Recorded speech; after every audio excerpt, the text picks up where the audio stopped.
اللہ کی یاد میں دھڑکنے والا دل سب سے بہترین دل ہے، اور جو دل بار بار ٹوٹ کر بھی اللہ کی یاد سے محروم نہیں ہوتا تو اللہ بھی اسے آخرت کی کامیابی سے محروم نہیں رکھے گا۔ جب بھی دعا مانگو اپنی اوقات دیکھ کر نہیں بلکہ اپنے رب کی شان دیکھ کر مانگو۔ رب کے راستے کے لیے دعا کے ساتھ ساتھ محنت کی بھی ضرورت ہے۔ یاد رکھیں، حیران کر دینے والے کام تب ہوتے ہیں جب محنتیں دعاؤں کا عکس بنتی ہیں۔ حضرت علی نے فرمایا، اگر تم نے کسی سے محبت کی ہے تو اس سے محبت مت مانگو، کیونکہ تم نے محبت کی ہے، تجارت نہیں۔ جو آدمی لوگوں کے حالات دیکھ کر عبرت پذیر نہیں ہوتا، اللہ تعالیٰ اس کے حالات سے اور لوگوں کو عبرت دلاتا ہے۔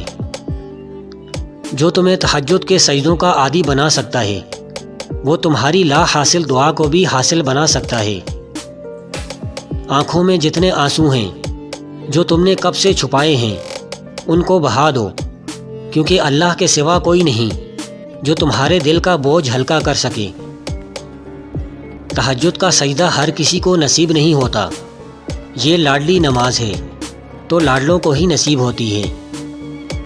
ان لوگوں پر اعتبار کرو جو تمہاری 3 باتیں بانپ سکیں: تمہاری ہنسی میں پوشیدہ درد، تمہارے غصے میں تمہارا پیار، تمہاری خاموشی میں پوشیدہ وجہ۔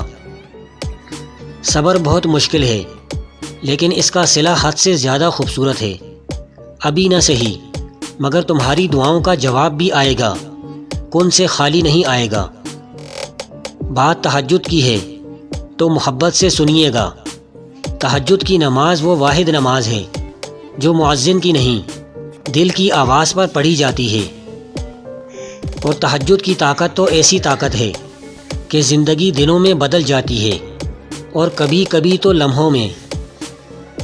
تہجد کی دعائیں جب نصیب کے روبرو آ کر کھڑی ہو جاتی ہیں، تب کچھ بھی ناممکن نہیں رہتا۔ تب 400 کن کی صدائیں گونجتی ہیں۔ تہجد کا خاموش سجدہ اور زاروں زار بہتے ہوئے آنسو کبھی ضائع نہیں ہوتے۔